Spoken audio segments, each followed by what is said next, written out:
नमस्कार, आप देख रहे हैं इंडिया न्यूज राजस्थान। आपके साथ मैं हूं दिनेश शर्मा। शाम के 7 बज चुके हैं। आज की प्राइम टाइम डिबेट का समय हो चला। आज हम बात करेंगे 11 नवंबर को होने वाले अंता उपचुनाव की बात करेंगे। बीजेपी और कांग्रेस दोनों के लिए प्रतिष्ठा की सीट अंता पर चुनाव प्रचार परवान पर है। बीजेपी ने इस सीट को हासिल करने के लिए अपने दिग्गजों को पूरी तरह से मैदान में उतार दिया। प्रदेश के डिप्टी सीएम प्रेमचंद बैरवा ने अंता पहुंचकर बीजेपी उम्मीदवार मोरपाल यादव के लिए चुनाव प्रचार किया। उन्होंने बीजेपी के पक्ष में वोट की अपील की और कहा कि आप प्रदेश के विकास में योगदान दें, कड़ी से कड़ी जोड़कर मजबूती प्रदान आप करें। वहीं कई मंत्री पहले से ही अंता में चुनाव प्रचार कर रहे हैं। इधर कांग्रेस के दिग्गज अभी अंता के चुनाव प्रचार से दूर हैं। कांग्रेस के दिग्गज वहां पर अभी मोर्चा संभालने नहीं पहुंचे। ऐसे में ये सवाल उठते हैं कि कांग्रेस के दिग्गज कब मैदान में उतरेंगे और इस लड़ाई को जीतने के लिए भारतीय जनता पार्टी,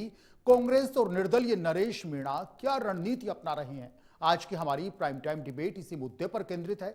चर्चा में हमारे साथ कुछ खास मेहमान भी जुड़ेंगे, लेकिन उससे पहले आपको बयान सुनवाते हैं डिप्टी सीएम प्रेमचंद बैरवा साहब का, जो उन्होंने अंता में चुनाव प्रचार के दौरान कहा। हमारी पूर्व मुख्यमंत्री वसुंधरा राजे जी यहाँ से सांसद भी रही है और हमारे प्रदेश की 2 बार मुख्यमंत्री रही और हमारे दुष्यंत जी यहाँ से कंटिन्यू सांसद बनते आ रहे हैं। जनता का प्यार और जिस तरह से विकास कार्य जो जनता के करवाए जा रहे हैं, उनके हिसाब से हमेशा जनता ने आशीर्वाद दिया है। और अब हमारे यशस्वी प्रधानमंत्री नरेंद्र मोदी जी ने जिस तरह से विकसित भारत का विजन लेकर इन 11 साल में देश को जो 11वें स्थान पे था उसको 4थे स्थान पर आर्थिक दृष्टि से पहुंचाने का काम किया है। और डबल इंजन की सरकार जो हमारे राजस्थान में यशस्वी मुख्यमंत्री भजनलाल शर्मा जी ने विकसित राजस्थान का एक संकल्प लेते हुए आगे बढ़ रहे हैं। और इन 2 साल में जितने काम हमारे इस राजस्थान सरकार से हुए हैं, हर क्षेत्र और हर वर्ग को लेकर हम हर क्षेत्र में काम करवाए जा रहे हैं। उनको लेकर हमारा भारतीय जनता पार्टी का कार्यकर्ता हमेशा जनता के बीच में रहता है, जनता की सेवा करता है और कार्यकर्ता को पूर्ण विश्वास है कि यहाँ की जनता जिस तरह से आपने उत्साह देखा होगा, इस उत्साह को देखते हुए जनता का एक भावना है भारतीय जनता पार्टी की ओर और भारतीय जनता पार्टी का नेतृत्व, क्योंकि भारतीय जनता पार्टी ऐसी पार्टी है जो देश को प्रथम रखकर और राष्ट्र नीति तैयार कर राष्ट्र निर्माण के लिए काम करती है। इसलिए हर दायित्ववान कार्यकर्ता भारतीय जनता पार्टी का हमेशा सेवा भावना की रखता हुआ और यहाँ के लोगों की सेवा करते हैं। तो निश्चित रूप से अंता का चुनाव जब 11 तारीख को होगा तो भारतीय जनता पार्टी का चुनाव चिन्ह कमल के फूल पर ज्यादा से ज्यादा मतदान करेंगे और आने वाले समय में भारतीय जनता पार्टी का प्रत्याशी हमारा जीतेगा।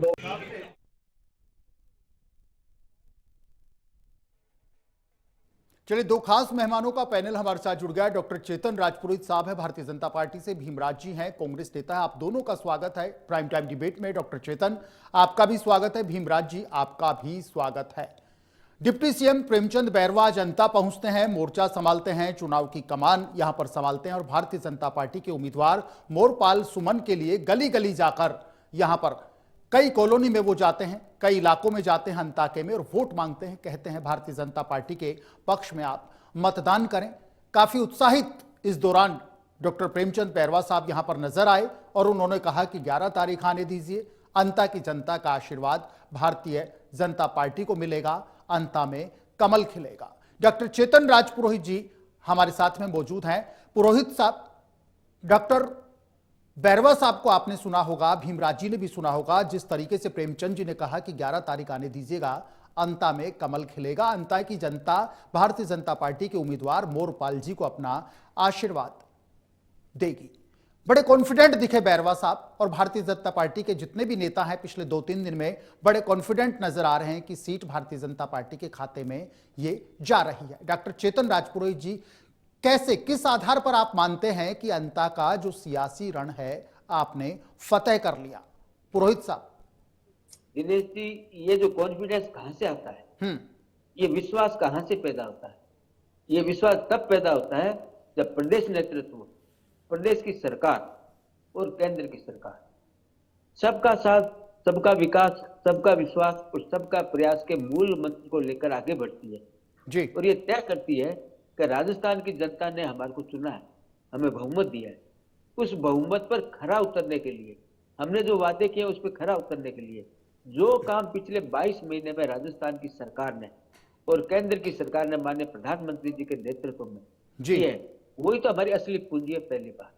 दूसरी बात, किसी भी चुनाव में जब हम जाते हैं, उससे पहले भी 7 उपचुनाव में हम गए हैं दिनेश जी, 7 में से 5 हमने जीते हैं। जी क्यों जीते हैं? क्योंकि हमारा कार्यकर्ता जो धुरी है इसके किसी भी चुनाव का, वो कार्यकर्ता जो गली मोहल्ले घर घर निस्वार्थ भावना से, बिना किसी लालच के, बिना किसी साधन के, जी स्वतः स्फूर्ति गली गली में घूमकर बताता है कि प्रदेश सरकार ने आप लोगों के लिए ये काम किए, केंद्र सरकार ने आप लोगों के लिए ये काम किए, हमारा प्रत्याशी ऐसा है। हमारे प्रत्याशी को आप जानते हो, स्थानीय प्रधान है, उनका बैकग्राउंड आप जानते हो, वो एक सामान्य किराना की दुकान चलाने वाले व्यक्ति है, कोई पैसा नहीं है, कोई आरोप नहीं है, कोई भ्रष्टाचार का आरोप नहीं है। जबकि कांग्रेस प्रत्याशी पर विपक्ष की सारे लोग कह रहे हैं भाया रे भाया खूब खाया। ये 2 चीजें तो ये होगी चुनाव की। अब हम चुनाव की रणनीति की बात करते हैं। चुनाव की रणनीति से कोई भी राजनीतिक दल हो, चुनाव जीतने के लिए लड़ता है, मेहनत करता है। जी फर्क कहां पर आता है? फर्क 2 चीजों में आता है। एक तो कार्यकर्ता का समर्पण, बूथ का कार्यकर्ता, पन्ना प्रमुख, वार्ड का कार्यकर्ता, मंडल का कार्यकर्ता और जिले का कार्यकर्ता। वो समर्पण कब पैदा होता है?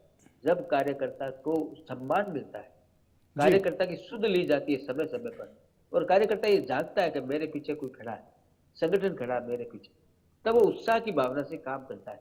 और स्ट्रेटेजिक प्लानिंग जो होती है, माइक्रो मैनेजमेंट जो होता है, उसमें काम कौन करता है? काम तो कार्यकर्ता करता है। मार्गदर्शन देने वाले हमारे बड़ा नेतृत्व है, प्रदेश का नेतृत्व है, अलग अलग टोलियां बनी हुई है, अलग अलग जिम्मेवारी दी हुई है। सब लोग वही अंतर में रह करके एक मुखी लक्ष्य है कि इस चुनाव को प्रचंड बहुमत से कैसे जीता जाए। यानी कि सीट जाने नहीं देंगे किसी भी कीमत पर। हाँ, मैं हूँ। हम लोगों का लक्ष्य पूरे भारत में हमने एक रखा है कि 50% से ज्यादा मत लेने हैं। ये हमारा पिछला 11 साल से प्रयास है। कहीं सफलता मिली है, कहीं कम मिली है, कहीं नहीं मिली है, लेकिन हम सतत इस पर लाइन में आगे बढ़ रहे हैं कि 50% के टारगेट को हमें क्रॉस करना है। क्योंकि हमें ये चिंता नहीं है सामने कौन खड़ा है, निर्दलीय कौन खड़ा है। अब जब शुरुआत में अपने जब जनता की डिबेटें की थी तो आप लोग हमारे से प्रश्न उठाते थे कि आपके बागी खड़े हैं। अब तो कोई बागी नहीं है जी, प्रचार कर रहे हैं। मोरपाल जी सुमत का प्रचार कर रहे हैं, रामपाल जी भी कर रहे हैं, सभी लोग कर रहे हैं जी। ये सब का मूल मंत्र एक ही है कि राजस्थान की सरकार के द्वारा पिछले 22 महीने में किए गए काम, चाहे वो युवा हो, चाहे वो महिला हो, चाहे वो किसान हो, चाहे व्यापारी हो, चाहे मजदूर हो, चाहे वृद्ध हो, चाहे कोई भी हो, इंफ्रास्ट्रक्चर डेवलपमेंट हो, सब क्षेत्रों में जो काम किए, तब कार्यकर्ता मुट्ठी बांध करके और गर्व के साथ किसी घर के आगे खड़ा होता है और वो बताता है कि हमने ये किया आपके लिए, हमने जो वादा किया था ये हमने आपका पूरा किया है। तभी तो मत मिलते हैं, मत ऐसे थोड़ी मिलते हैं। प्रमोद जैन भाया जी का जो पिछला 3 चुनाव का जब आप रिकॉर्ड देखेंगे तो एक दिन डिबेट में किसी कांग्रेस प्रवक्ता ने कहा था 20,000 25,000 की बात थी, लेकिन बाद में जब मैंने चेक किया तो वो 5,000 6,000 से ज्यादा कभी जीते नहीं है। हारे तो बीते से हारे 5800, पिछला चुनाव में 5,800 मतों से हारे थे। लेकिन पिछले चुनाव की समीकरण नहीं, मैं एक बात कहता हूँ, पिछले चुनाव की समीकरण, हर चुनाव की अलग समीकरण होती है, हर चुनाव का अलग माहौल होता है, हर चुनाव का कैंडिडेट अलग होता है। हमने कैंडिडेट बदल लिए। कांग्रेस के पास अंत में कोई विकल्प नहीं है भाया परिवार के अलावा, चाहे वो लोकसभा का चुनाव हो, चाहे वो विधानसभा का चुनाव हो, चाहे जिला प्रमुख का चुनाव हो, जिला प्रमुख पत्नी, लोकसभा में पत्नी, विधानसभा में पति। क्योंकि कांग्रेस के पास कैंडिडेट के नाम पे केवल एक ही मात्र विचार करने की जरूरत नहीं है, पैनल बनाने की। लेकिन कांग्रेस तो ये कह रही है कि हम तो हमारा जो बेस्ट है हमने दिया और हमारा बेस्ट ऐसा है कि कांग्रेस सीट निकाल लेगी। चेतन जी आपके पास फिर आएंगे, भीमराज जी हमारे साथ में मौजूद हैं, आपके पास फिर आएंगे। भीमराज जी, सुना आपने डॉक्टर चेतन जी को। प्रेमचंद बैरवा साहब तो बिल्कुल कॉन्फिडेंट दिखे अंत में, जब आज वो वोट मांगने के लिए गली गली घूमे, उन्होंने कहा कि 22 महीने के जो विकास है उसके दम पर हमें वोट दीजिए। चेतन जी ने कहा कि हमारा भारतीय जनता पार्टी का पूरा कार्यकर्ता बूथ लेवल से लेकर के और अपर लेवल तक, टॉप लेवल तक, प्रदेश तक पूरी समर्पण भावना के साथ, पूरी मेहनत के साथ इस चुनाव में जुटा हुआ है। ये सीट कांग्रेस के खाते में भारतीय जनता पार्टी किसी भी कीमत पर नहीं जाने देगी। कांग्रेस समझ ले, सीट जा चुकी। भीमराज जी। सर, आपका शुभ नाम क्या है? भीमराज जी, दिनेश शर्मा। दिनेश जी, चेतन जी हमारे सीनियर हैं, यूनिवर्सिटी में प्रोफेसर जी। हैं और ठीक है, मैं इनका रिगार्ड भी करता हूँ। हम्म। बट ये चेतन जी भाजपा, अरे नहीं भाई साहब, कोई बात धन्यवाद। वो एक व्यवहारिक है। बट ये है चेतन जी बीजेपी से हैं, बीजेपी का गुणगान जरूर करेंगे। और प्रेमचंद बैरुआ बीजेपी के सरकार में डिप्टी सीएम है, बीजेपी के कार्यकर्ता, तो बीजेपी का काम जरूर करेंगे। अभी चेतन जी भाई साहब डिबेट में कह रहे थे कि कभी 5,000 से ज्यादा नहीं जीते, तो मैं वो गलती भाई साहब आपकी सुधार देता हूं। 2008 में 29,668 वोटों से कांग्रेस चुनाव जीती थी। आप रिकॉर्ड चेक कर लीजिए, ठीक है। और ये आप चेक करोगे तब पता चलेगा। और 2018 में 35,000 वोटों से चुनाव जीते थे। भाई साहब आप थोड़ा ध्यान तो रखते हैं, आपने कह दिया, आपने कहा 5,000 से कभी आप कनेक्शन कर दीजिए भीमराज जी। कर दिया ना कनेक्शन। दूसरी बात ये देखिए सर, अंत में चुनाव की जरूरत क्यों पड़ी? क्योंकि ये वही गणित है कि इन्होंने जब इन पे कंवरपाल मीणा पे न्यायालय ने दोष सिद्ध कर दिया, तो इन्होंने बचाने की खूब कोशिश की। ये वैसे ही बचाने की कोशिश की कि जब बाबू भाई बोखरिया गुजरात में एक मंत्री थे जिन पे 51 करोड़ घोटाले का आरोप था, 3 साल की सजा सुनाई थी, नरेंद्र मोदी वहां मुख्यमंत्री थे, उनको इन्होंने सस्पेंड नहीं किया। पर राहुल गांधी को 2 साल होते ही उसी गुजरात में इन्होंने सस्पेंड करने की कोशिश की। इन्होंने बचाने की बहुत कोशिश की, पर जो कॉन्स्टिट्यूशन ने न्यायपालिका को जो स्वतंत्रता दी थी, उस स्वतंत्रता की परिमाण संविधान का परिणाम है कि कंवरपाल मीणा को सस्पेंड होना पड़ा। अब रही बात इन्होंने कहा चुनाव की, तो मैं इतना पूछना चाहता हूं कि अकलेरा में कौन से विकास कार्य करा दिए? कहते हमने किसानों को दिया, मजदूरों को दिया, शिक्षा को दिया। तो यदि किया हुआ तो होता तो प्रेमचंद बैरुआ को गली गली घूमने की जरूरत नहीं थी। इतनी मशीन 22 महीने हो गए काम की लिस्ट लेके जाते कि ये काम तो हमने कर दिए और ये काम लाइन में है। क्योंकि लहसुन मंडी की किसान इसी कंवरपाल मीणा से मांग की थी, वो नहीं बना पाए। फसल बीमा का बकाया की मांग किसानों ने इसी कंवरपाल मीणा से बोले वो आप सत्ता में आए हो, आप दिलवा दीजिए, नहीं दिला पाए। और इन्होंने बात की भ्रष्टाचार की, तो सर मैं ये कहना चाहता हूं कि 22 महीने हुए इनकी सरकार आए हुए, केंद्र में इनकी सरकार है, सभी नेताओं के छापे मारते हैं आप, ईडी सीबीआई इनकम टैक्स सबके भेज देते, कौन मन रोक रहा था आपकी? और यहाँ आपकी सरकार है, यहाँ की जांच एजेंसी जांच करवा लेते। पर सर जी जांच जब करवाते ना, जब कोई आरोप हो या कहने से नहीं होता, कहना और करने में फर्क होता है। एक ही आरोप आप सिद्ध कर देते तो आपकी बात को हम स्वीकार करते हैं। आरोप लगाना और आरोप साबित करना डिफरेंट इश्यू है। बट इतना कहना चाहते हैं सर कि अंतता के अंदर किसानों को कुछ दिया हुआ होता तो किसान वोट देते। किसानों को फसल बीमा इन्होंने नहीं दिया, नकली दवाइयां जो बेची, और जो 32 FIR हुई दिनेश जी, उसमें एक भी तो गिरफ्तारी नहीं हुई, एक में भी आप बताओ चालान पेश किया गया था? तो बताइए आप एक भी चालान यदि आपने पेश किया है, और किन ने इनके आखिर में आज उनकी चार्जशीट है, रातों रात उनकी चार्ज, आपने जो इनकी जांच थी फर्जी कंपनियों के, फर्जी बीज कंपनियों की और फर्जी दवाइयों की, तो उनकी जांच रातों रात क्यों बदली गई? ऐसा क्या दबाव था? उस पर कोई कार्रवाई जनता के सामने लानी चाहिए आपको, वो तो आपने किया नहीं।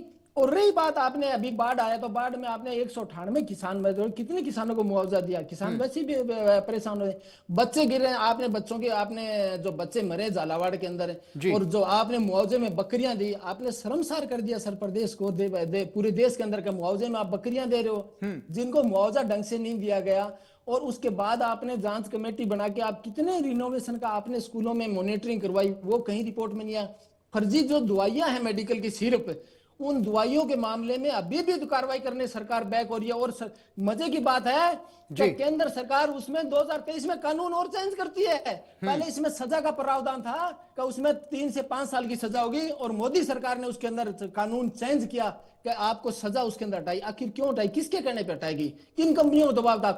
कौन सी वो 49 कंपनियां थी जिनका ये दबाव था कि आप कानून बदलिए? भीमराज जी, के साथ भीमराज जी, मेरा एक सेकंड मैं कंक्लूड कर रहा हूं। बिल्कुल सर, बिल्कुल। और दूसरा यह है कि जो नरेगा मजदूर सरकार ने हटाए थे, उस पे बीजेपी सरकार के किसी नेता का दबाव बयान नहीं आया कि इन नरेगा मजदूरों क्यों हटाएगा, जबकि नरेगा स्कीम के अंदर सरकार की, आधार कार्ड के अंदर सरकार का है, और नरेगा स्कीम में तो आपको कोई कार्रवाई नहीं है सर जी। काम के नाम पे जीरो है, खाली वाई लूटनी है। क्योंकि अभी ये पूंजीवादी दौर है, इसके अंदर बीजेपी ये पूंजीपतियों की पार्टी है, और गरीब किसान मजदूरों की लाशों पे राजनीति करती है। और मैं आपको आज विश्वास दिला देता हूं, कम से कम 40,000 से चुनाव कांग्रेस वहां जीतेगी, और बीजेपी खाली प्रचार प्रसार अपनी मीडिया में कर ले और या अपने आप में वाई लूट ले, उससे कोई हासिल नहीं है। चुनाव जनता करती है, और आप जनता के पास अभी आपने ऐसा कोई कारनामा करके काम करके नहीं दिखाया। जैसे किसान, मजदूर, नौजवान छात्र मिले, बलात्कार के अंदर, महिला अपराध के अंदर प्रदेश ऊपर जा रहा है, आप कोई कार्रवाई करने के दिखा नहीं रहे हो। आप बसों के अंदर आप देख लिए सर जी, कौन सी कार्रवाई कर दी, कैसे बसों के कांड हो रहे हैं प्रदेश के अंदर, कोई कार्रवाई। भीमराज जी, इसलिए फाइनल ये कहना चाहूंगा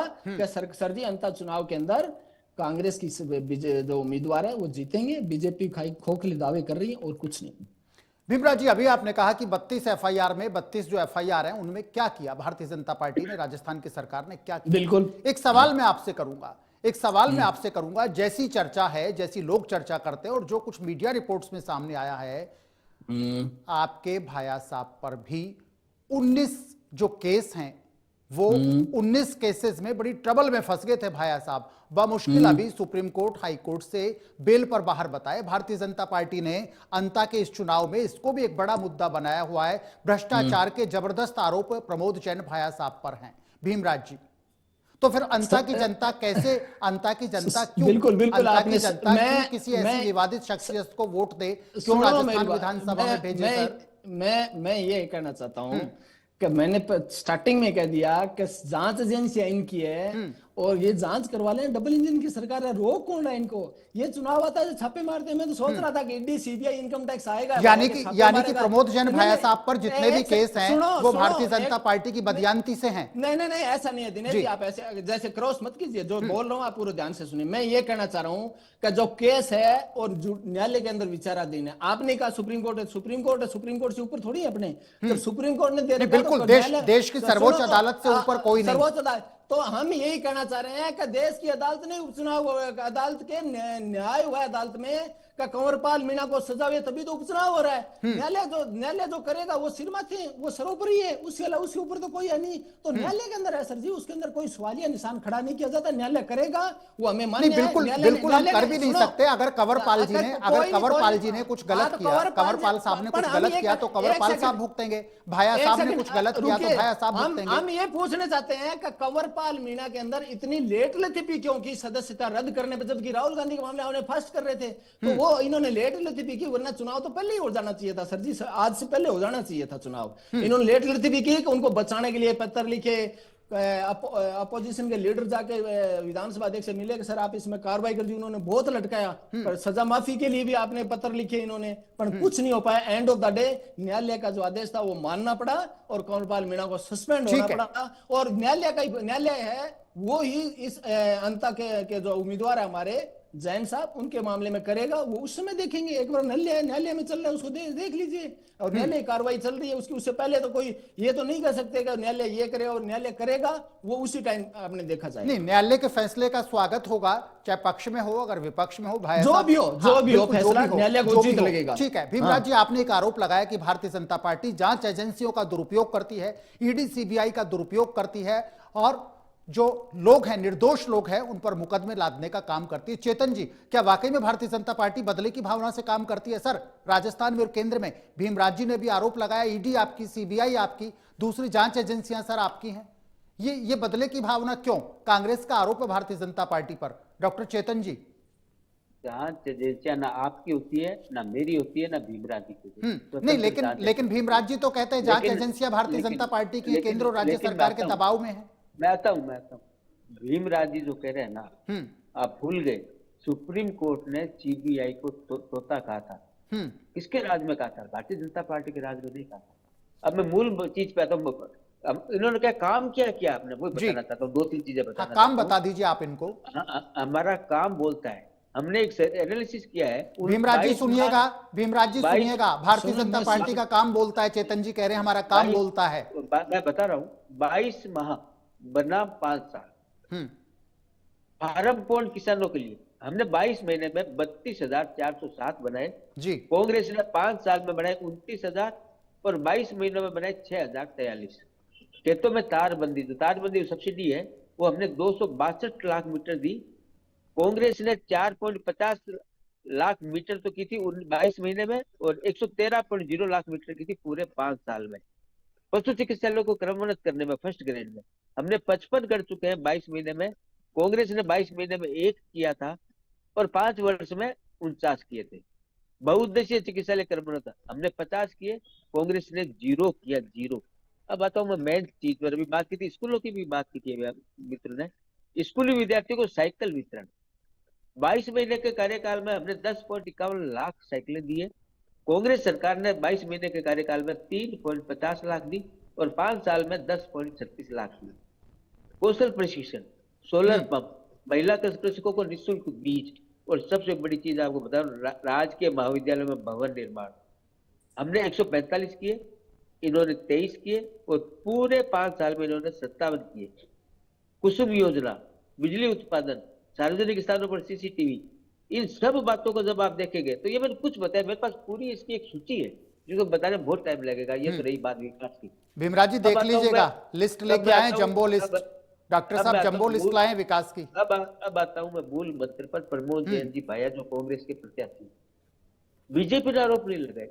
भरत सिंह जी कुंदनपुर जो स्वर्गीय हो गए, उन्होंने विधानसभा के फ्लोर पर खड़े होकर के कहा और लगातार कहते रहे, कह रहे भैया एक काम कर लो, इसको आप कर दो, प्रमोद जैन जी भाया को कर दो। कौन कह रहे थे? कांग्रेस के विधायक कह रहे थे, हम नहीं कह रहे थे। सुप्रीम कोर्ट में मामला चला, ये सही है, न्यायालय का मामला न्यायालय तय करेगा। लेकिन आरोप क्या हमारे प्रत्याशी पर एक भी आरोप है किसी भी प्रकार का? वो भी सार्वजनिक क्षेत्र में है, वो भी प्रधान है वर्तमान पंचायत समिति के जी नहीं है। अब आता हूं मैं मूल चुनाव का जो काम है। हाँ, हर पार्टी कहती है जीतेंगे। अब 7 उपचुनाव हुए थे तो कांग्रेस पार्टी कहती थी हम आपकी जमानत जब्त करा देंगे। अभी जैसे भीमराज जी ने बताया, मैं मान लेता हूं इनकी बात को, लेकिन 2023 के चुनाव में प्रमोद जैन जी भाया 5,800 मतों से हारे। अगर इनकी बात को मैं मान लूं तो करीब करीब 28-30 हजार वोटों की कमी हुई प्रमोद जैन भाया को वोट मिलने की। जनता ने नकारा। जीतने वाला कैंडिडेट अभी बता रहे थे 20-25 हजार से 30 हजार से, वो 5,800 से हारता है। इसका मतलब क्या हुआ? 30-35 हजार वोटों का लॉस हुआ उनको। लॉस क्यों हुआ? क्योंकि उनकी छवि, उनका कर्म, कहते हैं ना प्रमोद खाया के भाया रे भाया खूब खाया गांव ही खा गया। ये मैं नहीं कह रहा हूँ, वहां चुनाव प्रचार के अंदर सभी विपक्षी पार्टियां चुनाव लड़ रही है, वो कह रही है। क्या भारतीय जनता पार्टी के कैंडिडेट के बारे में कोई कह रहा है? कोई नाम नहीं ले सकता। नीट एंड क्लीन कैंडिडेट हमने समाज के सामने, मतदाताओं के सामने रखा है।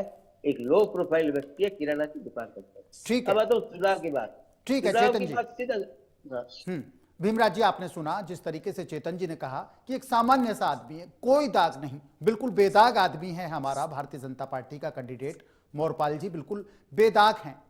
रही बात भाया साहब की, आपने सुना होगा, चेतन जी ने भी कहा, और ये तो पूरा राजस्थान के सामने भी ये सिनारियो आया था स्वर्गीय भरत सिंह जी कुंदनपुरा साहब का। मुझे भी कुछ याद है, बाकी क्लियर तो ज्यादा आप बेहतर कर पाएंगे क्योंकि आपकी पार्टी का मामला है। भीमराज जी, ये बात सही है क्या? भाया साहब का कांग्रेस में ही विरोध हुआ, कुंदनपुरा साहब ने लेटर लिखे, गहलोत साहब को लेटर लिखे, डोटासरा साहब को लेटर लिखे कि 12 को, अंता को, इस क्षेत्र को प्रमोद जैन भाया के भ्रष्टाचार से निजात दिलाइए आप। ये बात सही है क्या भीमराज जी? लेटर लिखे गए थे भाया साहब पर आरोप लगाते हुए। ये लेटर तो भारतीय जनता पार्टी ने नहीं लिखे थे सर, आप ही के पार्टी के एक वरिष्ठ नेता ने लिखे सर। ठीक, मैं एक बात बताऊं आपको, कांग्रेस एक लोकतांत्रिक पार्टी है जी, और कांग्रेस पार्टी के अंदर ऐसा नहीं है कि कोई आदमी की जबान दबाई है। ये बीजेपी का रीति रिवाज है कि वहां बोलते हैं तो या तो सुबह ईडी आ जाती है या सुबह शाम को इस्तीफा ले लिया जाता है या उसको सस्पेंड कर दिया। ये बीजेपी, कांग्रेस के अंदर बोलने की आजादी है और लोकतांत्रिक पार्टी है। उसी का परिणाम है कि कांग्रेस के अंदर कोई कार्य करता है जाके अपने नेता से सवाल पूछ सकता है। और कांग्रेस के अंदर ही था कि भरत सिंह कुंदनपुर बोल सकते हैं, उनके ऊपर कोई कार्रवाई थोड़ी की हमने कहा बोलिए, आपका अधिकार है। अभी कह रहे थे कि चेतन जी भाई साहब कह रहे थे नए कॉलेज नए स्कूल, तो हम तो पूछना चाहते हैं महात्मा गांधी स्कूल बंद क्यों कर रहे? विरोध के बाद आपको बैकफुट। कांग्रेस ने खोले थे Mahatma Gandhi English medium school 3600। Congress ने कितने एग्रीकल्चर कॉलेज खोले थे? कांग्रेस ने कितने नए कॉलेज खोले थे? तो सर जी उनको भी तो आप याद, कितने हॉस्पिटल गांव में थे जब वहां जाके खोला, आप बताइए, उनका तो आंकड़ा लेके आते हैं। फिर भाई साहब कह रहे थे कि ईडी सीबीआई और वो फ्री है, तो मैं पूछना चाहता हूँ कि प्रफुल्ल पटेल कहा है एविएशन घोटाला लगाया था, छगन भुजबल पे आपने सारे केस वापस ले लिए, ये कैसा हुआ? आपने हिम्मत बिस्वा पे कहा था वो कहा है आज पर, उन पे आपने आरोप लगाए थे। सुबोध अधिकारी कहाँ है? शिवराज सिंह कहाँ है? मुकुल रॉय कहाँ है? जय पांडे कहाँ है? नारायण राणे कहाँ है? पेमा खांडू कहाँ है? आपने इन पे आरोप आपने ही लगाए थे, आपकी कंपनी से एजेंसियों छापे मारे थे। आज वो वॉशिंग मशीन में धुल के साफ हो गए, तो एजेंसी कर क्या करिए? एजेंसी का जो क्रिएट रेस हुआ वो तो 2% भी नहीं है ईडी का। आप बताइए क्या कर रहे हो? और इनका आपको खुलासा आपको करना चाहिए, सफाई देनी चाहिए। पर जी। क्यों? क्या आपने अब उनको क्या किया, बीजेपी में शामिल हो गए, उनके सारे केस वापिस हो गए। और ये काम मैं आपको कहना चाहता हूं कि यदि प्रमोद जैन भाया छापे मरवा दो, वो बीजेपी ज्वाइन करते हैं, तो उनके सारे केस वापिस। कहां नहीं हुआ राजेंद्र यादव के? हाँ, नहीं, हाँ बिल्कुल सही है, मैं कह रहा हूं, पूरा होने दीजिए। राजेंद्र यादव के आपने छापे मारे थे, किसके छापे नहीं मारे? क्या हुआ उन कार्रवाइयों का? सर जी, बीजेपी इसीलिए छापे मरवाती है कि जाके या तो बीजेपी ज्वाइन कर ले, और ताकि उनके सारे वॉशिंग मशीन के धुल के सारे केस वापस आ जाए। राजेंद्र यादव जो कोटपुतली बहरोड से हैं, उनके यहाँ ईडी के छापे शायद उस समय डाले थे, और उसके कुछ दिन बाद सूचना आती है कि राजेंद्र जी भारतीय जनता पार्टी में शामिल ज्वाइन कर। सुनिए, मैं पूरी करूं। छापे ईडी में, मैं ये एक सवाल और है उस केस में, उसमें 2 बार ही छापे मारे। 1 महीने के अंदर 2 बार ही छापे, कौन से क्या ईडी में कोई कमी रहेगी? कहां छापे नहीं मारे? प्रताप सिंह के आपने छापा मारा, मिला क्या? प्रताप सिंह के छापे की कार्रवाई बता दी है कि आरोप साबित करके बता दो। यदि बीजेपी और ईडी दोनों, कुछ नहीं है, वो केस ही क्लोज हो चुका है। केस में प्रताप जी बरी भी हो चुके थे, पर खाली ये दबाव की राजनीति करना चाहते हैं सर। और बीजेपी नेताओं के ऊपर भ्रष्टाचार के आरोप है, उनका आप खुलासा करना चाहिए। ठीक है भीमराज जी, ठीक है, फिर एक सेकंड और बिल्कुल बताइए, सब बताइए। दूसरा मैं ये कहना चाहता कि प्रधानमंत्री फसल बीमा योजना है, किसान मांग कर रहे हैं, राजस्थान के अंदर कस्टोडियन जमीन को लेकर आंदोलन कर रहे हैं, और आप भूल क्यों जाते? तो हम उनकी मांगों करिए। कहां आंदोलन नहीं है? किसानों ने कहां नहीं मांगा सर? और बाढ़ के अंदर आपने किसानों ने क्या दिया, सब जनता ने पूरी नहीं देखा था। आप कुछ नहीं है, सरकार has been failure on this time.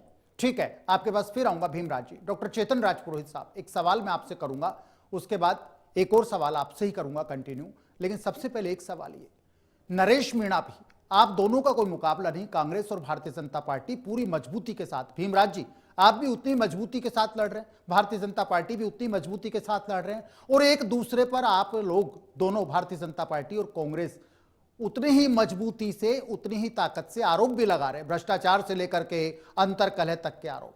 लेकिन एक व्यक्ति ऐसा है, एक ध्रुव ऐसा है यहां अंता के सियासी रण में, नरेश मीणा। निश्चित रूप से वो चाहे भारतीय जनता पार्टी को नुकसान दें या चाहे कांग्रेस को नुकसान दें, नुकसान आप दोनों में से किसी एक को देंगे वो। तो सबसे पहले सवाल चेतन जी से। चेतन जी, नरेश मीणा कहते हैं कि मेरे मैदान में उतरने से, मेरी मजबूत स्थिति को देखते हुए कांग्रेस और भारतीय जनता पार्टी दोनों टेंशन में हैं। क्या भारतीय जनता पार्टी नरेश मीणा की इस प्रेजेंस से टेंशन में है क्या, या नरेश मीणा को काउंट ही नहीं कर रही भारतीय जनता पार्टी? डॉक्टर चेतन राजपुरोहित साहब। दिनेश जी, लोकतंत्र में चुनाव लड़ने का अधिकार हर मतदाता का है जी। नरेश जी मीणा अकेले नहीं लड़ रहे, और भी इंडिपेंडेंट है वहां पर, अधिकार है उनका, लड़ेंगे। हम लोगों का लक्ष्य है, हम दाएं लेकिन चेतन जी 15 लोगों की फेरिस्त में बाकी जो 10-11 आप बता रहे हैं कि और भी इंडिपेंडेंट हैं, उनका तो होना ना होना मैं समझता हूं एक जैसा है, उनका होना ना होना।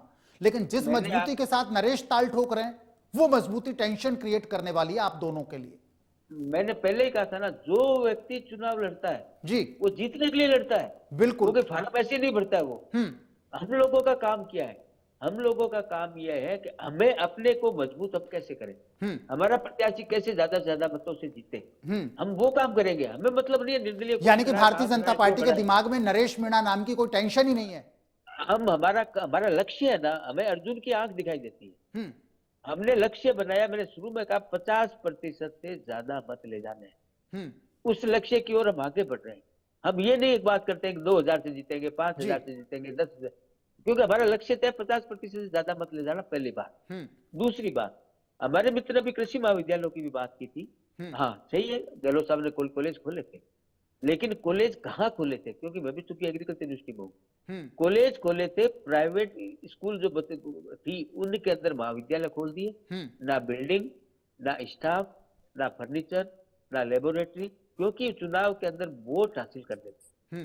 वो सारे के सारे काम अब हम लोगों को करने पड़ रहे हैं, क्यों महाविद्यालय खुल चुके, 3-3 सेमेस्टर हो गए बच्चों के, हमें उनकी व्यवस्थाएं कर रहे हैं और करेंगे। लेकिन अब सरकार आपकी है, बिल्कुल फिलअप करिए, सरकार आपकी है चेतन जी, तेजी से फिलअप करिए। अगर गहलोत साहब ने कोई कमी छोड़ दी सर, तो हमारी मोरल ड्यूटी है, हमारा कर्तव्य है ये। बिल्कुल, हमें जनता ने चुना, इसीलिए बच्चों के भविष्य के साथ खिलवाड़ नहीं होने देंगे, पहली बात। दूसरी बात, हमारे मित्र ने किसानों की बात कही, बिल्कुल सही कही। ये किसान वही तो है जिनके ऊपर आप लाठीचार्ज करते थे कांग्रेस सरकार में 5 साल तक। ये किसान वही थे जिनके 29,000 किसानों की जमीन कुर्क करवा दी लोन के नाम पर। चेतन जी, एक मिनट के लिए बीच में रोकना चाहूंगा। सुना है कल मुकेश भाकर पर भी लाठीचार्ज हुआ था, पैर टूटा है उनका, किसानों की आवाज वो उठा रहे थे। मुकेश भाकर विधायक साहब हैं, पुलिस ने उनका पैर तोड़ दिया, उन पर लाठीचार्ज किया है। बिल्कुल बिल्कुल दुखद घटना है जी, कोई उसको अप्रिशिएट नहीं करता है। एक्शन लेकिन एक्शन एक- उन पुलिस कर्मियों पर एक्शन लेकिन- होगा, उन लेकिन- पुलिस कर्मियों पर लेकिन- एक्शन होगा लेकिन- जिन्होंने आ, किसानों की लेकिन- आवाज उठाने वाले एक विधायक पर लाठीचार्ज किया। लेकिन एक बात मैं कहना चाहता हूँ, जी लोकतंत्र सर, बताइए ना में राजस्थान अधिकार के है। लाखों किसानों को कि उन मैं पुलिस बता रहा कर्मियों हूँ पर ना, एक्शन मैं बता रहा होगा हूँ। जिन्होंने उनकी मैं आवाज बता रहा बनने हूँ। वाले विधायक के पैर तोड़े। मैं बता रहा हूँ, लोकतंत्र के अंदर प्रदर्शन करना, ज्ञापन देना, धरना देना ये अधिकार है, बिल्कुल। लेकिन उसकी भी कुछ लक्ष्मण रेखाएं तय है। हमने भी तो प्रदर्शन करते हैं, हमने भी 5 साल जी, कांग्रेस सरकार में किया बिल्कुल है। बिल्कुल। हमने कुछ पैरामीटर बना रखे हैं, उन पैरामीटर के अंदर रहकर हम करेंगे। लेकिन कानून व्यवस्था को तोड़ना, कानून व्यवस्था से किसी दूसरे को हानि पहुंचना, किसी दूसरे को परेशानी होना, किसी दूसरे का रास्ता रुकना, तो पुलिस क्या उस मरीज आ रहा है या कोई भी चाह रहा है उसको हटाने के लिए, उसको निकालने के लिए रास्ता नहीं बनाएगी। तरीका है, आप बैरिकेड पे चढ़ेंगे, पुलिस वालों पे हमला करेंगे, तो पुलिस वाले लेकिन आपको कांग्रेस के तमाम हटाने नेता के कह लिए- रहे थे कि मुकेश भाकर को टारगेट करके फिर उनके पैर तोड़े गए हैं। विपक्ष की आवाज को कुचलने का कोशिश भारतीय जनता पार्टी करती है। आपने शायद वो वीडियो देखा नहीं, मैंने वो वीडियो देखा था, डीडवाना की घटना है ये। वो वीडियो में देखा था, जिस प्रकार से माननीय विधायक साहब जी बैरिकेड जो अपने लगे हुए थे वहां पे पीले कलर के, उनके ऊपर चढ़े और चढ़ करके उनके साथ उनकी समर्थक जो थे, क्योंकि वहां ये कहा गया था कि 5 आदमी या 11 आदमी मिलकर आप ज्ञापन दे दीजिए, कलेक्टर साहब को देना है, एडीएम को देना है, जिनको भी देना है, ये आपका अधिकार है, आप अपनी मांग रखिए। लेकिन जिस प्रकार का हुजूम वहां पे उमड़ा और वहां से उनको बैरिकेड को हटा करके कहाँ जरूरत थी, आराम से ज्ञापन दीजिए, आराम से बात कीजिए, आपके ज्ञापन के वेटेज बढ़ेगा। लेकिन आप हंगामा करेंगे, मारपीट करेंगे, तो हालात पुलिस को वालों के काबू साथ में करने मारपीट के लिए करेंगे। हल्का बल प्रयोग तो किया न्याय गया। कानून व्यवस्था आ रहे हैं बनाने के भीमराज लिए जी। कांग्रेस गवर्नमेंट भी करती थी, हमने भी किया है। ठीक हाँ, है, ये बात मैंने ठीक है, पहले भी कहा था। ठीक है डॉक्टर साहब, फिर आएंगे आपके पास। जी डॉक्टर साहब, फिर आएंगे। भीमराज जी, नरेश मीणा को लेकर के पहला सवाल होगा। चेतन जी ने कहा कि हम तो बड़ा लक्ष्य लेकर के चल रहे हैं। भारतीय जनता पार्टी का कितना बड़ा लक्ष्य आपने सुन लिया हुआ डॉक्टर साहब की जुबानी कि हमारा लक्ष्य बड़ा है, छोटा लक्ष्य हमारा है ही नहीं। सिर्फ जीत की बात नहीं, एक बड़ी जीत को लेकर के आप लोग बड़े विश्वस्त हैं डॉक्टर साहब। नरेश मीणा ये कहता है कि भारतीय जनता पार्टी, नरेश मीणा साहब ये कहते हैं भारतीय जनता पार्टी और कांग्रेस दोनों की गलतफहमी अंता के चुनाव में दूर हो जाएगी। चेतन जी ने तो क्लियर कर दिया, चेतन जी ने क्लियर कर दिया कि भारतीय जनता पार्टी को कोई टेंशन ही नहीं है, नरेश मीणा की कोई टेंशन नहीं है भारतीय जनता पार्टी को। तो बचा कौन सर? आप बचते हैं। कांग्रेस को टेंशन है क्या नरेश मीणा की? पहले आपका जवाब लूंगा, फिर एक सवाल आपसे और करूंगा सर। नरेश मीणा की 1% ही टेंशन नहीं है, और न हमारे को अभी जनता चुनाव में बीजेपी की टेंशन नहीं है। ठीक है, कांग्रेस जीत रही है, दोनों को सिरे से नकार दिया। ठीक है, और नरेश मीणा नया नया है, नरेश मीणा में अनुशासन की कमी है। और अनुशासन, लेकिन सिपाही तो कांग्रेस के ही रहे हैं शुरुआत से। सुनो, सिपाही तो वो कांग्रेस में रहे हैं। सचिन पायलट साहब को अपना गुरु मानते हैं वो। जी जवाब सुनिए सर, ये भी अनुशासन रखता तो कांग्रेस में था ना, कहाँ दिक्कत थी, बैठा रहता कांग्रेस में और कार्यकर्ता नहीं क्या। पार्टी कोई भी हो, कोई भी संगठन हो, कोई भी राजनीतिक पार्टी हो, कोई भी आपकी कंपनी जो यदि अनुशासनहीनता करेगा तो कोई भी उसको नहीं, अनुशासनहीनता की और उसी अनुशासनहीनता पर नरेश मीणा को हमने बाहर कर दिया पार्टी ने। अनुशासनहीनता का परिणाम था। अनुशासनहीनता वो चुनाव में देखने को मिल रही है, आपके मीडिया चैनलों के माध्यम, आपके मीडिया साथी हैं वो सब दिखा रहे हैं कि अनुशासनहीनता किस तरह। यानी कि कांग्रेस को नरेश मीणा की कोई टेंशन नहीं, कोई तनाव नहीं। 1% ही नहीं है। दूसरी बात मैं कहना चाह रहा हूं कि डॉक्टर साहब ने बोली कि डीडवाना में हुजूम उमड़ा। डॉक्टर साहब वो हुजूम नहीं था, वो पीड़ित थे, कस्टोडियम जमीनों के किसान थे और 75 साल से खेतों पे उन जमीनों पे काश्तकार कर रहे हैं, काश्त कर रहे हैं और खून और पसीने से उसको सिंचा है, उसमें उनकी पीढ़ियां उन्होंने खेती की है। उस जमीन के लिए कह रहे थे आप दोगले कानून कर रहे हो, तभी वो डीडवाना में आए तो उन्होंने कहा था हमारा हक दीजिए। जब आप कोटपुतली में कस्टोडियम जमीन का तो आदेश निकाल देते हो, डीडवाना में आप जमीन कब्जा कर लेना चाहते हो। पुलिस गई, बोर्ड गए, तब किसान आए हैं, किसानों को आपने छेड़ा तब किसान आए थे। नहीं, लेकिन डॉक्टर साहब ने जैसा भी कहा, डॉक्टर साहब ने जैसा भी कहा कि हालात जब बेकाबू होते हैं तो पुलिस काबू करेगी। दिनेश जी बिल्कुल, उसका डॉक्टर साहब ने क्लियरफाई भी कर दिया। बाकी अगर पैर पे चोट लगी है विधायक साहब के तो दुर्भाग्यपूर्ण है। दिनेश जी आपने डॉक्टर साहब का फिर ज्ञान नहीं सुना। डॉक्टर साहब ने कहा ये कांग्रेस करती थी, ये बीजेपी ने किया, वो एक अलग इश्यू है। पर आप ये इसका कारण ही जब बात आ गई तो बताना जरूरी है। वो कस्टोडियन की जमीनें थी, उन पर सरकार कब्जा लेना चाहती है और इन्होंने पहले कहा था कि आपने कोटपुतली में कस्टोडियन जमीनों काश्त खातेदारी अधिकार दे दिए तो यहाँ भी दे दीजिए। पर इन्होंने सरकार को क्या हुआ, पूंजीपतियों को जमीन देना चाहती है सर। और ये किसानों की बात करें तो मैं पूछना चाहता हूं कि मुकेश बाकर का पैर उसी दिन टूटा जब रावड़ा गढ़साना के 7 शहीद किसानों की बरसी थी। गोलियां तो आपने ही तो बरसाई थी सर, उसकी बरसी के दिन आपने उस पे लाठियां बरसाई, उसको गिरफ्तार भी कर सकते थे आप, कौन रोक रहा था? पर आपने क्या किया, एक कांग्रेस के एमएलए वहां अमराराम भी थे, बलवान पूनिया भी थे, चेतन डूडी भी थे, आप बात करते तो आप उसी मैसेज ही भेज देते, उनको गेट तक आने की नौबत ही क्यों पैदा की आपने? आपको पता था कि ये बात करने आए हैं, सीरियस मुद्दा है, पर आपने क्या किया, किसानों को आप बट और बूंटों से दबाना चाहते हो उसकी आवाज को, तो सर जी दबेगी नहीं। ये धरती पुत्र है और लड़ना जानता है और कभी बैक होना नहीं तो कभी सीखा है। 3 काले कानूनों में आपको झुकाया था और इस कस्टोडियम का मैं आज कह रहा हूं, सरकार हेम और बैन नहीं पड़े, ये आपको भी झुका देगा सर। किसान है, बैक नहीं होता है, ये बॉर्डर पे अपने बेटे देता है और यहाँ के धरती पे अपना अनाज उगा के देश का पेट भी भरता है। अब बताइए आपका अगला सवाल। हाँ भीमराज जी, नरेश मीणा ये कहते हैं कि लंबे समय तक कांग्रेस में मैं रहा, मैंने टिकट मांगा, मैंने प्रदेश प्रभारी से टिकट मांगा, मैंने पीसीसी चीफ से टिकट मांगा, मैंने स्थानीय स्तर के नेताओं से कहा कि मैं दमदार तरीके से संघर्ष कर रहा हूं, लेकिन जब कांग्रेस ने टिकट नहीं दिया, मेरे संघर्ष का सम्मान नहीं किया, तो मजबूरी में मैं यहां पर निर्दलीय चुनाव में उतर रहा हूं। मीणा जाति से ताल्लुक रखते हैं नरेश मीणा, हम सब जानते हैं, और मीणा जाति ही कांग्रेस का कोर वोट बैंक है। जिस तरीके से एक बेस वोट बैंक अंता में हम बात करें, 12 में हम बात करें, निश्चित रूप से जब नरेश मीणा निर्दलीय ताल ठोकेंगे, मीणा समुदाय के लोगों को, मीणा समाज के लोगों को जब नरेश मीणा में संघर्ष, एक मजबूत युवा दिखेगा, तो आपको क्या लगता है, क्या मीणा वोट बैंक कांग्रेस से छुटकेगा नहीं सर? क्योंकि उनको नरेश मीणा जैसा एक युवा भी दिखेगा और वो कहता है कि मेरे साथ मिलिए, मैं आपके हकों की लड़ाई लड़ रहा हूं, आपके सम्मान की लड़ाई लड़ रहा हूं। नरेश मीणा ने कई बार कहा है भीमराज जी, तो नुकसान तो मुझे लगता है कांग्रेस को होगा सर। आपको लगता होगा, हम कह रहे हैं कि 1% ही नुकसान नहीं होगा कांग्रेस को, न कांग्रेस इसकी चिंता करती है। राजनीति सर जी 200 विधानसभा सीट है जी, बीजेपी और कांग्रेस दूसरी पार्टियां हैं, लोग एक विधानसभा 20-20 लोग, कहीं 10 लोग, कहीं 50 लोग भी दावेदारी करते हैं। टिकट तो 200 को ही मिलेगा ना सर, तो सबको थोड़ी मिलेगा। आप इतने टाइम से पत्रकारिता कर रहे हैं, चेतन जी इतने टाइम से राजनीति कर रहे हैं, मेरे से सीनियर भी हैं, मैं भी इतने टाइम से राजनीति करता हूँ, टिकट सबको थोड़ी मिलेगी सर। टिकट जिसका समय होगा, जिस पार्टी जिसको उचित समझेगी तब उसका मिलेगी। बाकी उसका जोग संजोग होता है कि किसी को मिल जाती है, मंत्रियों की भी टिकटें कटती है सर, और कार्यकर्ताओं की टिकटें मिल जाती हैं। तो सर जी एक सपने में रात पूरी नहीं होती, राजनीति लंबा गेम है, बिल्कुल तपना पड़ता है।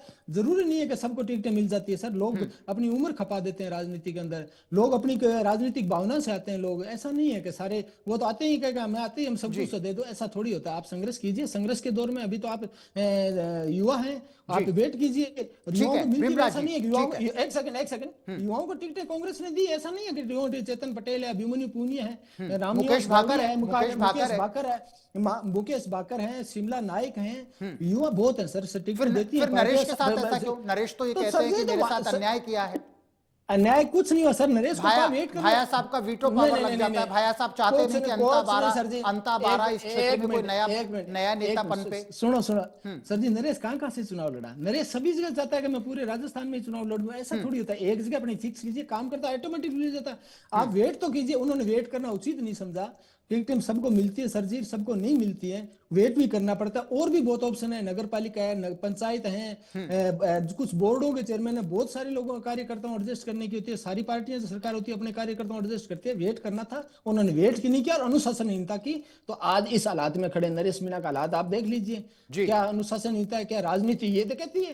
कांग्रेस बीजेपी आपने सामने चुनाव में कोई 100 शब्दों थोड़ी प्रयोग करते हैं, और कोई हम तो कांग्रेस की ये भी रीति नहीं है, हमारे विपक्षी को भी हम कोई दूसरा आदमी कहता है हम भी उसका विरोध करते हैं, नहीं भैया। भीमराज जी ठीक है, भीमराज जी एक बड़ा सवाल मैं आपसे करूंगा, भीमराज जी एक बड़ा सवाल मैं आपसे करूंगा। अभी आपने जिस तरीके से कहा कि कांग्रेस भारतीय जनता पार्टी आमने सामने चुनाव लड़ती है, हम कोई ओछे शब्दों का प्रयोग नहीं करते, ये सवाल मैं पूछने वाला था, लेकिन आपके जवाब से सवाल मेरा और मजबूत हो जाता है। चेतन जी आपसे भी मेरा यही सवाल रहेगा, समय बदला है सर, राजनीति का परिवेश बदला है सर, माहौल बदला है, आप दोनों से मेरा एक सवाल है, राजनीति में शब्दों की गरिमा धीरे धीरे क्यों गिरती जा रही है? मैं नरेश मीणा के कई बयान सुन रहा था, आप जैसे सम्मानीय शब्द आप कहकर संबोधित करना ठीक है, आपकी राजनीतिक लड़ाई अलग है, लेकिन आपको आपकी जगह तू शब्द पसंद आता है कि सुन भाया, भाया तू समझ ले, भाया तू सुन ले, भाया तेरा इलाज कर दूंगा, ये शैली लोकतंत्र में, ये शैली, ये परंपराएं, ये शब्दों की जो गिरते शब्द हैं, ये मेरे हिसाब से लोकतंत्र में, राजस्थान की राजनीति में, भारत की राजनीति में ये मेरे हिसाब से शुभ संकेत नहीं है। पहले मैं चेतन जी के पास जाऊंगा, उसके बाद भीमराज जी के पास जाऊंगा। डॉक्टर चेतन राजपुरोहित जी, ये क्या हो रहा है? किस तरीके से शब्दों की मर्यादा गिर रही है? आप आमने सामने चुनाव लड़िए, आप सियासी रण को जीतने के हजारों दावे कीजिए, आप वादे कीजिए, लेकिन ये शब्द मैं 2-3 दिन से सुन रहा था कि सुन भाया तेरा इलाज कर दूंगा, भाया तू भ्रष्टाचारी है, तेरा इलाज। सम्मान हर व्यक्ति का है, हमारे लिए भाया साहब भी उतने ही सम्मानित हैं जितने मोरपाल जी और जितने नरेश मीणा सम्मानित हैं। भीमराज जी, मैं गलत हूं सर? डॉक्टर चेतन राजपुरोहित जी, तो शब्दों की ये जो गरिमा जिस तरीके से घट रही है, इसको लेकर के आप दोनों हमारे सम्मानित अतिथि हैं। पहले चेतन जी से, डॉक्टर साहब चुनाव आप भी लड़ रहे हैं, चुनाव भाया साहब भी लड़ रहे हैं, ना तो मैंने मोरपाल जी के नाम से सुना, ना तो मैंने मोरपाल जी के मुंह से सुना भाया साहब के लिए इस तरीके के शब्द, और ना मैंने भाया साहब के मुंह से सुना मोरपाल जी के लिए। लेकिन नरेश जी जिस शब्दावली का प्रयोग कर रहे हैं, जिस वोकैबुलरी का प्रयोग करते हैं, मेरे हिसाब से वो दुर्भाग्यपूर्ण कहा जा सकता है राजस्थान की राजनीति के लिए। पहले डॉक्टर चेतन राजपुरोहित जी को टच करें। जी चेतन जी। मैं विश्वविद्यालय में काम करता हूँ, मेरे जो छात्र है ना, छात्र जी, उनको भी मैंने 31 साल 36 साल के जीवन में तू करके नहीं बुलाया जी। छात्र को भी मैंने हमेशा आप करके बुलाया, जी करके बड़प्पन है आपका, बड़प्पन है आपका, और मैं आप दोनों सम्मानित अतिथियों का व्यक्तिगत सम्मान करता हूं, भीमराज जी आपका और डॉक्टर चेतन जी आपका। एक सेकंड चेतन जी, मैं भी आपके छात्र की तरह हूँ जी। और मैं आता हूँ आगे, क्योंकि अपनी वाणी जो है ना, इसकी कहीं न्यूज चैनल की जगह नहीं है, कोई अनुमति नहीं देता। Give respect to take respect, पहली बात। दूसरी बात, मैं उस संगठन से निकल के जीवन मैंने जिया है जहाँ छोटे को भाई साहब कहते हैं। मेरे को कई बार लोग कार्यकर्ता कहता है भाई साहब मत किया करो, मैं क्या, हमारे रूटीन में ही है, मेरे मुंह से यही निकलेगा, दूसरा शब्द नहीं निकलेगा। अब बताऊं मैं चुनाव की बात पे, चुनाव की बात पे मैं निश्चित रूप से मानता हूं शब्दों की मर्यादा होनी चाहिए। मतभेद है, लेकिन इतनी गुंजाइश होनी चाहिए कि मिले तो भाई साहब क्या हालचाल है, चाय पीते चलो बैठ करके, कहीं दिक्कत नहीं है। लेकिन यहाँ तो तू तड़ाक, लेकिन यहाँ तो तू तड़ाक हो रहा है, बिल्कुल ओपन तू तड़ाक हो रहा है। मैं आता हूँ, राजस्थान की जनता शांतिपूर्ण है, सादगीपूर्ण है, और कभी भी न्यूज चैनल को लाइक नहीं करती है, और इसका परिणाम आपने देखा है। चाहे 2 चुनाव पहले वो लड़ चुके हैं, परिणाम देखा है, तीसरा वो लड़ रहे हैं, इसमें भी परिणाम सामने आ जाएगा, जो होगा वो सामने आ जाएगा। लेकिन एक बात मैं मानता हूँ, शुचिता, गरिमा, बिल्कुल, और एक दूसरे का सम्मान बना रहना चाहिए। ऐसे शब्दों का इस्तेमाल नहीं करना चाहिए कि किसी को ठेस पहुंचे। चुनाव आते हैं, चुनाव जाते हैं, हार जीत होती रहती है। हमारा काम है, हम कार्यकर्ता जाते हैं जनता के बीच में, हमारी बात रखते हैं, और हमें तो अगर पता चलता है कि हमारे विपक्षी मित्र भी आए हुए हैं उस गली के अंदर, तो हम उस गली में जाने से अवॉइड करते हैं, तो वो अपना कर ले, बाद में अपन चलेंगे, क्योंकि आमने सामना नहीं होना चाहिए जी। ये शुचिता बना क्यों नहीं है? मैं मानता हूँ राजस्थान की धरती पर ये बड़ा अच्छा किया है, कभी भी ऐसी स्थिति राजस्थान की धरती पर पैदा नहीं है चुनाव के अंदर कोई लड़ाई झगड़ा, कोई बड़े लेवल की प्रॉब्लम की समस्या। क्यों? क्योंकि इसी को तो परिपक्वता कहते हैं, जो तब के आता है ना, तब के वो। और जैसे मान लो मैं राजनीति में आया, 15 दिन बाद टिकट मिला तो ठीक है, नहीं मिला तो निर्दलीय खड़े हुए। हमारे भी प्रत्याशी ने निर्दलीय फार्म भरा था, हमारे पूर्व विधायक जी ने निर्दलीय फार्म भरा था, लेकिन हमने उनसे बात की, उनके गिले शिकवे में बात की, उनके क्रोध को शांत करने का प्रयास किया। जब टिकट कटता है ना, तो क्रोध आना स्वाभाविक प्रक्रिया है, किसी का भी, आपका कटे मेरा कटे, एक बार एक आवेश आता है, उफान आता है, लेकिन धीरे धीरे वो ठंडा हो जाता है। और हमने उनसे बात की, बैठ के बात की, उनके गिले शिकवे हमने सुने, और उन्होंने नाम वापस ले लिया। ये कब स्थिति बनती है? जब अपन कम्युनिकेशन गैप कभी नहीं होना चाहिए, एक दूसरे से संवाद बना रहना चाहिए, और संवाद बना रहेगा। अब आज हम इतनी गर्व से क्यों करें, हम इतने विश्वास से क्यों करें अंतर चुनाव के बारे में? हम इसलिए कर रहे हैं कि हमारे जिन लोगों को काम सौंपा है, जिन कार्यकर्ताओं को काम सौंपा है, जिन पदाधिकारियों को काम सौंपा है, जिन मंत्रियों को काम सौंपा है, आप देखिए ना आज की डेट में 5 मंत्री इसलिए नहीं गए कि चुनाव में क्योंकि बहुत हमारी प्रॉब्लम हो रही है। सबका दायित्व है, मंत्री बाद में, कार्यकर्ता पहले है। चाहे जोराराम जी कुमार हो, चाहे प्रहलाद जी टाक हो, चाहे प्रेमचंद जी बेरवा हो, चाहे डॉक्टर विश्वनाथ खाजूवाला से विधायक जनता में बैठे, सबका दायित्व है कि जहां जहां उनके सिस्टम है, जहां जहां उनका संपर्क है, वहां पर वो जाए, अपनी बात को रखे, अपने विकास के काम को बताए, माननीय प्रधानमंत्री जी के बताए, माननीय भजनलाल जी के कामों को बताए, और शालीनता से पेश आकर के उनके मत का समर्थन मांगे। ठीक है डॉक्टर साहब, ठीक है। ठीक है डॉक्टर साहब, ठीक है, बिल्कुल आपने बड़ी अच्छी बात कही। भीमराज जी, अब आपके पास आते हैं। भीमराज जी, जिस तरीके से हमने अभी जिक्र किया कि जो शैली अंता के चुनाव में चल रही है, नरेश मीणा जिस तरीके से कह रहे हैं तू तड़ाक तेरा इलाज कर दूंगा, ये शब्द मेरे हिसाब से ये जो शब्दों की मर्यादा बनी रहनी चाहिए। चुनाव आएंगे, चुनाव जाएंगे, अंत में फिर 5 साल बाद चुनाव हो जाएंगे, 4 साल बाद चुनाव हो जाएंगे, दूसरी जगह भी चुनाव आएंगे, कई बार मौके मिलेंगे। और मैं तो ये कह रहा हूं हार जीत भी होती रहती है। अंत में 4 चुनाव हुए सर, 2 बार भारतीय जनता पार्टी ने जीत का परचम लहराया, 2 बार आपने जीत का परचम लहराया। लेकिन ये जो ऐसे शब्दों की तपन है वो निश्चित रूप से माहौल खराब करती है। और भारतीय लोकतंत्र में, राजस्थान की राजनीति में मुझे नहीं लगता कि इन शब्दों का कोई काम है। मैंने पहले भी कहा, ना तो मैंने भाया साहब पर भारतीय जनता पार्टी कितने ही आरोप लगाए, बार बार उनके 19 केसों को दोहराए भीमराज जी, चेतन जी भी दोहराए, भारतीय जनता पार्टी के प्रदेशाध्यक्ष मदन जी भी दोहराए, मुख्यमंत्री साहब भी दोहराए, पूरी भारतीय जनता पार्टी दोहराए। लेकिन इस तरीके के मर्यादाहीन शब्दों का प्रयोग भारतीय जनता पार्टी की तरफ से नहीं हुआ, ना ही कांग्रेस की तरफ से भारतीय जनता पार्टी के उम्मीदवार के लिए ऐसे मर्यादाहीन शब्दों का प्रयोग नहीं हुआ। लेकिन नरेश मीणा जिस पैटर्न पर प्रचार कर रहे हैं, वोट मांग रहे हैं, वो कहीं ना कहीं राजस्थान की राजनीति के लिए, माहौल के लिए टेंशन है। भीमराज जी, देखो सर, ऐसा है कि अभी आप डिबेट देख रहे थे जी, चेतन जी आए, चेतन जी मेरे सीनियर, मैंने आते ही कहा, चेतन जी बोले कि मैं यूनिवर्सिटी में प्रोफेसर हूं। मैंने बीच में बोला, हालांकि मैं पूरी डिबेट में बीच में नहीं बोला, पर मैंने कहा, चेतन जी बोले मेरे से यूनिवर्सिटी के बच्चे हैं, उनको मैं आप कहता हूँ, मैं हम भी आपके बच्चे हैं, मैं भी बीकानेर से पढ़ा हुआ हूँ, डोगर कॉलेज से पास आउट हूँ, ये वहाँ एग्रीकल्चर यूनिवर्सिटी में प्रोफेसर है। मान सम्मान, हम एक साथ कई बार डिबेट में गए, मैं बीकानेर में मेरी गाड़ी में हम बैठ के साथ गए हैं, चेतन जी हम रिगार्ड करते हैं और बड़े सिंसियर पर्सन है। बट इतना कहना चाहते हैं सर, मान मर्यादा और शब्दों की गरिमा होती है। शब्दों की गरिमा राजनीति में नहीं रहेगी तो आप राजनीति में परिपक्व लीडर नहीं हो। कहीं भी आपने, कहीं भी विश्व पटल पे देख लीजिए, कहीं भी देख लीजिए, राजनीति में जो आपने ओछापन आएगा तो आप सोच लिए परिपक्व राजनीति आप नहीं कर सकते। ये नरेश मीणा के अंदर कमी है, ये अनुशासनहीनता का ही परिणाम है कि नरेश मीणा को बाहर करना पड़ा, वरना नरेश मीणा कांग्रेस में दिक्कत कहां थी। और दूसरी बात कह रहा हूं, कोई भी राजनीति देख ली, राजनीति में कहां नहीं है। आप देखते हैं, आपके चैनलों के माध्यम से देखते हैं, एयरपोर्ट पे कांग्रेस और बीजेपी लीडर आपस आमने सामने मिलते हैं, रामा श्यामा होती, हाय हेलो होती है, दुख सुख, बिल्कुल विचारों की लड़ाई अपनी जगह, राजनीतिक दलों की लड़ाई अपनी जगह है, लेकिन सम्मान, सुनो, आज भी देवनानी साहब के जो मैडम जी हैं, उनकी तबीयत नाजुक है, एडमिट है, गोविंद सिंह डोटासरा जुल्ली साहब गए हैं मिलने, और भी मिलेंगे। और कितने लोगों की, ये तो हमने आपके माध्यम से देखा, बाकी फोन के माध्यम से कितने लोगों ने पूछे हैं, सब लोग मिलते हैं। सर, राजस्थान की परिपाटी रही है, राजस्थान एक सम्मानजनक धरती है, इस धरती पर ऐसे शब्दों का कहीं जगह नहीं है। चाहे आप चंबल का इतिहास उठा के देख लीजिए, चंबल की घाटियों का इतिहास, बोले डाकू थे, उनके भी असूल थे, वो भी अपने दुश्मन को बोले बेटी के मामले में ऐसा नहीं बोलेंगे, वो तो सबके लिए ऐसे शब्दों का प्रयोग करता है। तो मैं तो नरेश, आपके चैनल के माध्यम से नरेश मीणा कहता हूँ, नरेश मीणा अपनी वाणी पे थोड़ा संयम रखिए। और वो तो डिबेट के अंदर भी इस तरह की बातें करते हैं, 1-2 चैनलों पे देखा, तो शब्दों का राजनीति में कहीं नहीं जगह, विरोध होंगे, आमने सामने होंगे, एक दूसरे और प्रत्यारोप लगेंगे, राजनीति के अंदर जो दायरे के अंदर बातें, वो सारी बातें होती हैं। पर सर फिर कहीं ऐसा नहीं हो, यदि शैली ऐसी रहे तो कहीं ऐसा नहीं हो कि अंता की जनता ये मन बना ले, या तो मोरपाल जी को पार कर दें या फिर भाया साहब को पार कर दें, लेकिन जो सम्मान से बात नहीं करेगा उसको रोकना होगा। क्या पता अंता की जनता ये मन बना ले, या तो भारतीय जनता पार्टी या भाया साहब, लेकिन नरेश कभी नहीं, ऐसा हो सकता है।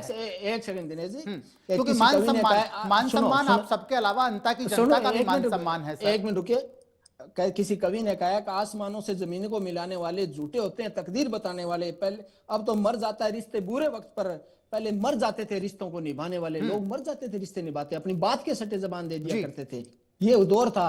हम कांग्रेस ने यही सिखाया कि कांग्रेस ने कहा है कि आप अगले का सम्मान करो और नारी का सम्मान करो, जीव जंतु प्राणी वनस्पति जो धरती पे उगा है, कोई भी जीव है, कोई वनस्पति, हमें यही सिखाया गया। बिल्कुल, आप वनस्पति को भी, आप वनस्पति है उसको भी आप एक जीव, एक सदस्य की तरह प्रेम करो, ये हमें सिखाया गया। हम उसी संगठन के और उसी विचारधारा पे हम चल रहे हैं, और हम इसी गांधीवादी विचारधारा को मानने वाले लोग हैं। इसीलिए गांधी को दुनिया के अंदर माना जाता है कि भारत गांधीवादी देश है और गांधीवादी विचार है। गांधी ने कभी लड़ना और कभी झगड़ना कभी नहीं सिखाया, अहिंसा के रास्ते में हम चलने वाले लोग हैं, और उसी रास्ते पर चल के हम लोग आज चुनाव लड़ रहे हैं। चुनाव हो जाएगा, शांति प्रिय है। बीजेपी से भी हमारे रिश्ते हैं और बीजेपी वालों के हमारे से रिश्ते हैं। और आप सम्मान की देखना- परंपरा, सम्मान की सम्मान परंपरा बिल्कुल बनी रहनी रहेगा, चाहिए। बिल्कुल, बिल्कुल सियासत सम्मान की अपनी परंपरा- जगह, सम्मान आपको की परंपरा, शब्दों की मर्यादा बनी रहनी चाहिए। आप दोनों खास मेहमानों का शुक्रिया। डॉक्टर चेतन राजपुरोहित जी, इंडिया न्यूज राजस्थान से जुड़ने के लिए आपका शुक्रिया सर। भीमराज जी, आपका भी शुक्रिया सर। आप दोनों खास मेहमानों का शुक्रिया। आज प्राइम टाइम डिबेट में अभी के लिए फिलहाल इतना ही। कल ताजा मुद्दे के साथ, किसी करंट अफेयर के साथ आपके साथ फिर मुलाकात होगी।